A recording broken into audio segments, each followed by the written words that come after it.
இக்காணொளியில் காப்போத சாதாரணதர மாணவர்களின் பகுதி 1 வினாக்கள் தொடர்பாக பார்க்க உள்ளோம். அந்த வகையில் வலைப்பக்கம் ஒன்றில் மீ இணைப்பினை ஹைப்பர் லிங்கினை உருவாக்குவதற்கு பின்வரும் HTML கூட்டில் சரியானது எது? வெப்சைட் ஒன்றிலே நாங்கள் ஒரு ஹைப்பர் லிங்கை உருவாக்குறதுக்கு சரியான கூற்று எது என்று கேட்கப்பட்டிருக்கின்றது.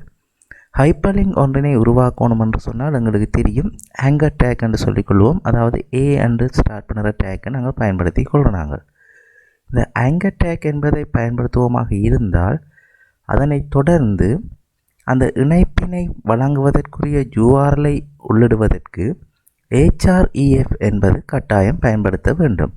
ஆகவே இந்த முதலாவது விடை லிங்க் என்று தொடங்குகின்றது. ஆகவே இது ஒரு பொருத்தமற்ற விடையாகும். இரண்டாவது ஆங்கர் டேக் என தொடங்குகின்றது, src என்று தொடங்கப்படுகின்றது. ஆகவே இந்த src என்பது நமக்கு ஒரு தவறான விடையாக காணப்படுவதால் இந்த இரண்டாவதும் பொருத்தமற்ற விடையாக காணப்படுகின்றது. இங்கே மூன்றாவது விடையிலே a என்பது உடனடியாக, அதாவது ஆங்கர் டேக் என்பது உடனடியாக முடிவடைகின்றது. ஆகவே இந்த விடையும் ஒரு பொருத்தமற்ற விடையாக காணப்படுகின்றது. நான்காவது விடை ஆங்கர் டேக்குடன் a உடன் ஆரம்பிக்கின்றது. அதனைத் தொடர்ந்து href என்பது இணைப்பினை வழங்குவதற்காக உள்ளிடப்பட்டிருக்கின்றது. அதே போல் உரிய முறையிலே முடிக்கப்பட்டு ஆங்கர் டேக்கும் முடிவுறுத்தப்பட்டிருக்கின்றது. ஆகவே இந்த நான்காவது விடை பொருத்தமான விடையாக அமைகின்றது. ஆகவே ஒரு மீ இணைப்பினை உருவாக்குவதற்கு இந்த நான்காவது விடை பொருத்தமாக அமையும். அடுத்த வினா, வலைப்பக்கத்தின் ஒரு பகுதி கீழே தரப்பட்டுள்ளது. அதாவது ஒரு வலைப்பக்கத்தின் ஒரு சிறிய துண்டு இங்கே தரப்பட்டிருக்கின்றது. மேலே உள்ள வெளியீட்டை பெறுவதற்கு சரியான HTML கூற்றினை தேர்ந்தெடுக்கவும். இங்கே 4 விடைகள் தரப்பட்டிருக்கின்றது. இந்த 4 விடைகளிலே சரியான HTML கூட்டை தேர்ந்தெடுக்க சொல்லப்பட்டிருக்கின்றது. இந்த அவுட்புட்டை, வெளியீட்டை நாங்கள் பெற்றுக்கொள்வதற்கு இங்கே செமினார் சீரீஸ் என்று ஒரு தலையங்கம் இடப்பட்டிருக்கின்றது. அதற்கு அடிக்கோடுன்னு சொல்லிக்கொள்வோம், அதாவது அண்டர்லைன் இடப்பட்டிருக்கின்றது. ஆகவே நாங்கள் இங்கே HTML குறிமுறையை நாங்கள் நோக்குவோம் என்று சொன்னால் இந்த முதலாவது விடையிலே h1 என்பது தலையங்கத்தினை உருவாக்குவதற்காக வழங்கப்பட்டிருக்கின்றது. அதனைத் தொடர்ந்து u என்ற ஒரு டேக் வழங்கப்பட்டிருக்கிறது, அதாவது அடிக்கோடு அண்டர்லைன் இடுவதற்காக உருவாக்கப்பட்டிருக்கின்றது. அதே போல் செமினார் சீரீஸ் என்ற அந்த சொல்லும் வழங்கப்பட்டு மீண்டும் அதே ஒழுங்கில் அண்டர்லைன் முடிக்கப்பட்டு ஹெடிங் ஆனது முடிக்கப்பட்டிருக்கின்றது h1. ஆகவே இந்த முதலாவது லைனை பொறுத்தவரையிலே மிகவும் ஒரு சரியான முறையிலே எழுதப்பட்டிருக்கின்றது இந்த செமினார் சீரீஸ் என்பதை வெளியீடாக பெற்றுக்கொள்வதற்கு. அதேபோல் இரண்டாவது விடையிலே பார்ப்போமாக இருந்தால் அங்கே அண்டர்லைன் என்பது வழங்கப்படவில்லை. ஆகவே இந்த விடை தவறான விடையாகும். இங்கே மூன்றாவது விடையை பார்ப்போமாக இருந்தால் அதுவும் முதலாவது விடையைப் போல ஒரு உரிய முறையிலே அந்த தலையங்கம் விடப்பட்டிருக்கின்றது. ஆகவே அது ஏற்றுக்கொள்ளக்கூடிய ஒரு விடையாக அமைகின்றது. நான்காவது விடையிலும் அந்த அண்டர்லைன் போடப்படாத காரணத்தினால் அந்த விடையை நாங்கள் பிழையான விடையாக கருதி கொள்ளலாம். ஆகவே இங்கே முதலாவது மற்றும் மூன்றாவது விடைகள் பொருத்தமானதாக அமைகின்றது. நாங்கள் மிகுதியை நோக்கும் போது அதிலே எது சரியான விடை என்பதை நாங்கள் காணக்கூடியதாக இருக்கும். இங்கே அடுத்து ஒரு அட்டவணை போடப்பட்டிருக்கின்றது. இந்த அட்டவணையிலே முதலாவதாக அந்த 3 கலங்களையும் இணைத்து ஒரு ரோ உருவாக்கப்பட்டிருக்கின்றது. அந்த கலத்தின் நடுவிலே ஃபர்ஸ்ட் வீக் என்று சொல்லி ஒரு சொல்லு தட்டச்சு செய்யப்பட்டுள்ளது. ஆகவே இதனை ஒரு அட்டவணையை உருவாக்குவதற்காக நாங்கள் டேபிள் border சமன் 3 பிக்சல்ஸ் என குறிப்பிடப்பட்டிருக்கின்றது. அதனைத் தொடர்ந்து ஒரு ரோ tr என்பது உருவாக்கப்பட்டிருக்கின்றது. இங்கே td என்று போட்டு ஒரு கொலம் உருவாக்கப்பட்டு colspan 3 என்று வழங்கப்பட்டிருக்கின்றது. காரணம் இந்த 3 கோலங்களை ஒன்றாக்கி இந்த தலையங்கத்தை நாங்கள் இதிலே போட்டுக்கொள்ளுகின்றோம். அதே போல் சென்டர் என்பதை வழங்குவதனூடாக நாங்கள் மையத்திலே அதனை ஸ்தானப்படுத்தக்கூடியதாக இருக்கும். ஆகவே இந்த அட்டவணையின் முதலாவது ரோவினை உள்ளீடு செய்வதற்கு இது மிகவும் சரியான முறையிலே உருவாக்கப்பட்டிருக்கின்றது. ஆனால் இங்கே மூன்றாவது விடையை பொறுத்தமட்டிலே அந்த கோல்ஸ்பேன் என்பது அங்கே வழங்கப்படாத காரணத்தினால் இது பொருத்தமற்ற விடையாக அமைகின்றது. ஆகவே இந்த முதலாவது விடை பொருத்தமான ஒரு விடையாக காணப்படுகின்றது. நாங்கள் மற்ற பகுதிகளையும் நோக்கும்போது அடுத்த ரோ உருவாக்கப்பட்டிருக்கின்றது. அங்கே மண்டே, டியூஸ்டே, ஃப்ரைடே என்று சொல்லி 3 கோலங்கள் உருவாக்கப்பட்டு அந்த ரோ முடிவடையப்பட்டு அடுத்த ரோ உருவாக்கப்பட்டு அங்கேயும் 3 கோலங்கள் உருவாக்கப்பட்டு முடிக்கப்பட்டிருக்கிறது. ஆகவே இந்த விடை பொருத்தமான விடையாக அமைகின்றது. அடுத்த வினா, வீடியோ உள்ளடக்கத்தில் உள்ள அசைவூட்ட படங்கள் மற்றும் குறுகிய வீடியோக்களுக்கு எந்த வரைவு வகை அதிகளவில் பயன்படுத்தப்படுகின்றது? அசைவூட்ட அண்டைக்குள்ளேயே நமக்கு தெரியும், அதாவது அனிமேட் பண்ணுகின்ற இமேஜ் வந்து நாங்கள் ஜிஃப் இமேஜ் என்று சொல்லிக்கொள்கிறாங்க. ஆகவே இதற்கு பொருத்தமான விடையாக அமைவது இந்த இரண்டாவது விடை ஜிஃப் என்றது சரியான விடையாக அமையப் போகின்றது. அடுத்த வினா, பின்வருவனவற்றுள் வரைவியல் பயனர் இடைமுகத்தில் பயனரின் தேவைக்கேற்ப மொழியினை தெரிவு செய்தல் மற்றும் திறந்த மூல மென்பொருளாக அமையும் ஒலித்தொகுப்பு மென்பொருள் எதென்று கேட்கப்பட்டிருக்கின்றது. இங்கே நாங்கள் ஒலித்தொகுப்பு மென்பொருளாக ஒடாசிட்டி என்பது நாங்கள் கற்றிருக்கின்றோம். அந்த வகையிலே அது இந்த வினாவுக்கு மிகவும் பொருத்தமாக அமைகின்றது. ஒடாசிட்டியில் பயனர் இடைமுகத்தில் பயனரின் தேவைக்கேற்ப நாங்கள் மொழியினை தெரிவு செய்யக்கூடியதாக அமைவதோடு அது ஒரு திறந்த மூல மென்பொருளாக அமைகின்ற ஒரு ஒலித்தொகுப்பு மென்பொருள் ஆகும். ஆகவே இந்த மூன்றாவது விடை பொருத்தமான விடையாக அமைகின்றது. அடுத்து, நிகழ்த்துகையின் போது ஒரு படவில்லையிலிருந்து அடுத்த படவில்லைக்கு நகரும் போது ஏற்படும் காட்சி விளைவுகளை பயனர்கள் கட்டுப்படுத்த நிகழ்த்துகை மென்பொருளில் மேற்கொள்ளும் செயற்பாடு என்ன? அதாவது நாங்கள் ஒரு ஸ்லைட்டிலிருந்து இன்னொரு ஸ்லைட்டுக்கு போகும்போது நாங்கள் அங்கே விஷுவல் எஃபெக்ட்ஸ் என்று சொல்லப்படுகின்ற காட்சி விளைவுகளை வழங்குவதற்கு என்ன செய்ய வேண்டும் என்று கேட்கப்பட்டிருக்கின்றது. இங்கே முதலாவது விடையாக அசைவூட்ட விளைவுகள் அனிமேஷன் எஃபெக்ட்ஸ் என்று சொல்லப்பட்டிருக்கின்றது. இது நாங்கள் படவில்லை ஒன்றுக்குள்ளே நாங்கள் ஏதாவது இந்த காட்சி விளைவுகளை ஏற்படுத்துவதற்காக அனிமேஷன் என்பதை பயன்படுத்தி கொள்வோம். ஆனால் இங்கே கேட்கப்பட்ட கேள்வி ஒரு படவில்லையிலிருந்து அடுத்த படவில்லைக்கு நகரும் போது. ஆகவே இது பொருத்தமற்ற விடையாக அமைகின்றது. இது காரணம் ஒரு படவில்லைக்குள்ளே நாங்கள் மேற்கொள்வதாக அமையும். இரண்டாவது விடை படவில்லை நிலை மாறல் என்று சொல்லப்பட்டிருக்கிறது, ஸ்லைட் டிரான்சிஷன். இது சரியான விடையாக காணப்படுகிறது. இந்த ஸ்லைட் டிரான்சிஷன் என்பதை வழங்குவதன் ஊடாக நாங்கள் ஒரு படவில்லையிலிருந்து அடுத்த படவில்லைக்கு நகரும் போது ஏற்படும் காட்சி விளைவை ஏற்படுத்தக்கூடியதாக அமைகின்றது. மூன்றாவது பிரதான படவில்லை என்று தரப்பட்டிருக்கிறது. இந்த பிரதான படவில்லை என்பது நாங்கள் இந்த ஒரு ப்ரெசன்டேஷன் மென்பொருளை பயன்படுத்தி படவில்லைகள் தயாரிக்கும் போது அனைத்து படவில்லைகளுக்கும் ஒரு பொதுவான பின்னணி வர்ணம், பேக்ரவுண்ட், அதே போல் ஃபோன் சைஸ், ஃபோன் ஸ்டைல் இப்படியான விடயங்களை கொடுப்பதற்காக நாங்கள் பயன்படுத்தி கொள்வது. ஆகவே இந்த மூன்றாவது விடை பொருத்தமற்றதாக காணப்படும். நான்காவது படவில்லை தளக்கோலம் என்று ஸ்லைட் லே அவுட்ஸ் என்று சொல்லிக்கொள்வோம். அதாவது ஒவ்வொரு படவில்லையும் எவ்வாறு காட்சியளிக்க வேண்டும். நாங்கள் ஸ்லைட் லே அவுட்ஸ் என்று சொல்லி 9 லே அவுட்ஸ் பார்த்துருப்போம். அதாவது title only, title and content, to content, இப்படி 9 வகையான லே அவுட்ஸ் இருக்கின்றது. நாங்கள் விரும்பிய லே அவுட்ஸை பயன்படுத்தி ஒவ்வொரு ஸ்லைட்டையும் தயாரிக்கக்கூடியதாக அமையும். ஆகவே இதுவும் பொருத்தமற்ற விடை. ஆகவே இந்த வினாவிற்கு இரண்டாவது விடையாகிய ஸ்லைட் டிரான்சிஷன் என்பது சரியான விடையாக காணப்படும். அடுத்த வினா, மின்னஞ்சலில் உள்ள சிசி புலம் எதை குறிக்கின்றது, அதன் நோக்கம் என்ன? இங்கே சிசி என்பது கார்பன் காப்பி என்று நாங்கள் சொல்லிக்கொள்வோம். இந்த கார்பன் காப்பி என்பது மெயிலில் ஒருவருக்கு பிரதானமாக நாங்கள் அனுப்பிக்கொள்வோமாக இருந்தால் அதன் பிரதிகளை வேறு யாருக்கு அனுப்ப வேண்டுமோ அவர்களின் முகவரிகளை, மின்னஞ்சல் முகவரிகளை இடுகின்ற ஒரு இடமாக காணப்படுகின்றது. ஆகவே இந்த கருத்தினை அடிப்படையாக கொண்ட விடையாக நாங்கள் இங்கே பார்க்கும்போது கடிதத்தின் பிரதிகள் அனுப்பப்பட வேண்டிய நபர்களது மின்னஞ்சல் முகவரிகளை உள்ளிடுதல். அதாவது கடிதத்தின் பிரதிகள் அனுப்பப்பட வேண்டிய நபர்களது மின்னஞ்சல் முகவரிகளை உள்ளிடுதல் என்பது சரியாக காணப்படும். நாங்கள் கடிதத்தை யார் யாருக்கு அனுப்புகின்றோமோ அந்த கடிதம் பிரதிகள் யாருக்கு போட வேண்டுமோ அந்த பிரதிகள் போட வேண்டிய முகவரிகள் தான் இந்த கார்பன் காப்பி சிசி என்றதில் நாங்கள் உள்ளிட்டு கொள்வோம்.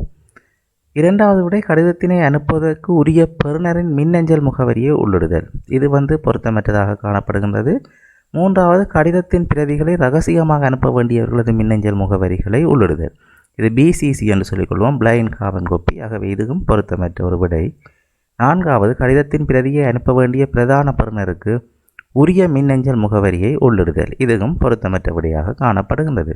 ஆகவே இந்த முதலாவது விடை மிகவும் பொருத்தமான ஒரு விடையாக காணப்படுகின்றது. அடுத்தது வினா, இலக்கமுறை படங்களில் பிரிதிறன் ரெசல்யூஷன் எவ்வாறு தீர்மானிக்கப்படுகின்றது? இங்கே பிரிதிறன் ஆனது ஒரு அங்குல அளவிலே உள்ள பட மூலங்களின் எண்ணிக்கை, அதாவது பிக்சல் பெர் இன்ச், பிபிஐ என்று சொல்லிக்கொள்வோம், பிக்சல் per இன்ச் என்பதனூடாக அளவிடப்படும் அல்லது ஒரு அங்குல அளவிலே காணப்படுகின்ற புள்ளிகளின் எண்ணிக்கை என்று சொல்லிக்கொள்வோம். அதாவது டாட் per inches என்று சொல்லிக்கொள்வோம். DPI இந்த இரண்டு முறைகளினூடாகவே அளவிடப்படுகின்றது. இந்த படமூலங்களின் எண்ணிக்கை ஒரு அங்குலத்திலே அதிகரிக்கும் போது அந்த பிரிதிறனானது அதிகமானதாக காணப்படும். ஆகவே இங்கே DPI என்பது இல்லாத காரணத்தினால் PPI என்பதே காணப்படுகின்றது. ஆகவே இந்த முதலாவது விடை பொருத்தமானதாக காணப்படும். ஆகவே பிக்சல் per இன்ச் என்பது சரியான விடையாக அமைகின்றது. அடுத்த வினா, தரப்பட்ட பாய்ச்சற் கோட்டுப்படத்தை பயன்படுத்தி 28 தொடக்கம் 30 வரையுள்ள வினாக்களுக்கு விடை எழுதுக என்று இங்கே குறிப்பிடப்பட்டிருக்கின்றது. இங்கே ஒரு பாய்ச்சற் கோட்டு படமானது தரப்பட்டுள்ளது. இதை அடிப்படையாக கொண்டு இந்த வினாவுக்கு விடை அளிக்குமாறு குறிப்பிடப்பட்டுள்ளது. முதலில் நாங்கள் இந்த வழங்கப்பட்ட பாய்ச்சற் கோட்டு படத்திலே என்ன நடைபெறுகின்றது என்பதை நோக்குவோம். ஆரம்பத்திலே கவுண்ட் ஈக்குவல் டு 1 என்று தரப்பட்டிருக்கின்றது. அதாவது கவுண்ட் என்ற ஒரு மாறி உருவாக்கப்பட்டு அதற்குள் 1 என்ற பெருமானம் அசைன் பண்ணப்பட்டிருக்கின்றது. அதே போல் ST கவுண்ட் என்ற ஒரு மாறியும் உருவாக்கப்பட்டு அதற்குள்ளே 0 என்ற பெருமானம் அசைன் பண்ணப்பட்டிருக்கின்றது. அதற்கு அடுத்தபடியாக இங்கே is count less than or equal to 10 என்று பெயர்படுது. கவுண்டின் பெருமானம் 10 அல்லது 10ஐ விட குறைவா என்று சொல்லி கணிக்கப்படுகின்றது. ஆம் என்று சொல்லும் பட்சத்திலே என்ற மார்க் என்று சொல்லப்படுகின்றது. அதாவது புள்ளியை உள்ளிடுக என்று சொல்லி ஒரு உள்ளீடு அங்கே வினாவப்படுகின்றது. அந்த வழங்கப்பட்ட புள்ளி அடுத்த படிமுறையிலே சோதிக்கப்படுகின்றது. அதாவது இஸ் மார்க் கிரேட்டர் தேன் 65 என்று சொல்லி பார்க்கிறார்கள். அந்த நாங்கள் ஒரு மார்க்கை உள்ளிடுகின்றோம் மார்க்ஸை. அந்த மார்க்கானது 65 விட பெரிதா என்று சொல்லி பார்க்கின்றேன். அதற்கு ஆம் என்று சொன்னால் ஸ்டூடெண்ட் ST கவுண்ட் என்பதை ST கவுண்ட் ப்ளஸ் 1 என்று இங்கே குறிப்பிடப்பட்டிருக்கிறது. அதாவது ST கவுண்டில் உள்ள பெருமானத்துடன் ஒன்றை கூட்டி ST கவுண்ட் என்பதற்குள் அசைன் பண்ணி கொள்ளுகிறார்கள். அதனைத் தொடர்ந்து கவுண்ட் என்றதுக்குள்ளே கவுண்டுடன் ஒன்றை கூட்டி அசைன் பண்ணி கொள்ளுகிறார்கள். மீண்டும் அந்த கவுண்டின் பெறுமதியானது 10 அல்லது 10க்கு சமனா என்று சோதிக்கப்படுகின்றது. குறைவாக இருந்தால் மார்க்கை என்ற வண்ணை சொல்லுகின்றோம். 65 விட பெரிதாண்டு பார்க்கின்றோம். அந்த படிமுறைகளை மீண்டும் மீண்டும் செய்து கொண்டிருக்கின்றோம். மார்க்ஸ் 65 விட பெரிதாக அமையாத பட்சத்திலே நாங்கள் ST கவுண்டில் ஒன்றை கூட்டாது நேரடியாக கவுண்ட் என்றதை ஒன்றால் அதிகரிக்கின்றோம். இவ்வாறு நாங்கள் தொடர்ச்சியாக செய்து கொண்டிருக்கும் போது கவுண்டின் பெறுமதியானது 10ஐ விட அதிகமான பெருமானத்தை எடுக்கும்போது நோ என்பது எங்களுக்கு விடையாக கிடைக்கும். அந்த சந்தர்ப்பத்திலே ST கவுண்ட் என்பதை ஒரு வெளியீடாக காட்சிப்படுத்துவதற்குரிய குறியீட்டிலே போடப்பட்டிருக்கின்றது. 2 டைமண்ட் அடையாளங்கள் குறிக்கப்பட்டிருக்கின்றது. ஒன்றிலே கவுண்டினுடைய வேல்யூ 10 விட சிறிது அல்லது சமனாக இருக்குதான்னு சொல்லி பார்க்கப்படுகின்றது. இன்னொன்றிலே மார்க் 65 விட பெரிதான்னு சொல்லி பார்க்கப்படுகின்றது. ஆகவே எங்களுக்கு தெரியும் நாங்கள் 2 வகையான அந்த கட்டுப்பாட்டு கட்டமைப்புகளை குறிக்கிறதுக்கும் இந்த டைமண்ட் அடையாளத்தை நாங்கள் பயன்படுத்தி கொள்வோம். பாய்ச்சற் கோட்டு படத்திலே தெரிவு மற்றும் மீள் செயல் இந்த 2 வகைக்கும் இந்த குறியீடு பயன்படுத்தப்படும். ஆகவே இங்கே வழங்கப்பட்டிருக்கின்ற இந்த இரண்டும் எந்த வகைக்குரியது என்பதை நாங்கள் அடையாளம் கண்டு கொள்ள வேணும். அந்த வகையிலே இந்த முதலாவது கவுண்டை செக் பண்ணுகின்ற இந்த டைமண்ட் அடையாளத்தில் உள்ள விடயமானது ஒரு மீள் செயலுக்குரிய கட்டுப்பாட்டு கட்டமைப்பாக அமைகிறது. அதே போல் இந்த இடத்திலே மார்க் 65 விட பெரிதா என்று பார்க்கின்றோம். இது ஒரு தெரிவுக்குரிய கட்டுப்பாட்டு கட்டமைப்பாக அமைகின்றது. நாங்கள் அதனை இனங்காண தவறும் பட்சத்திலே இங்கே கீழே கேட்கப்பட்டுள்ள வினாவிற்கு விடையளிக்க முடியாது சரியாக. ஆகவே இங்கே தொடரி முறை பின்பற்றப்பட்டிருக்கின்றது. அதே போல் இங்கே மீள் செயல் ஒன்று காணப்படுகின்றது, தெரிவு ஒன்று காணப்படுகின்றது.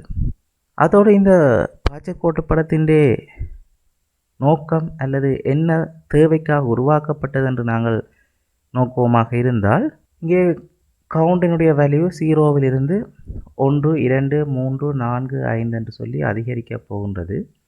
ஆகவே இங்கே ஒவ்வொரு சந்தர்ப்பத்திலே ஒரு மார்க்கை என்டர் பண்ணி சொல்லி கேட்கின்றோம். இவ்வாறு 10 மார்க்கை என்டர் பண்ணி அவற்றிலே 65ஐ விட அதிகமாக இருக்கின்ற மார்க் எண்ணிக்கையை கவுண்ட் பண்ணி கொள்கின்றோம் இந்த ST கவுண்டின் ஊடாக.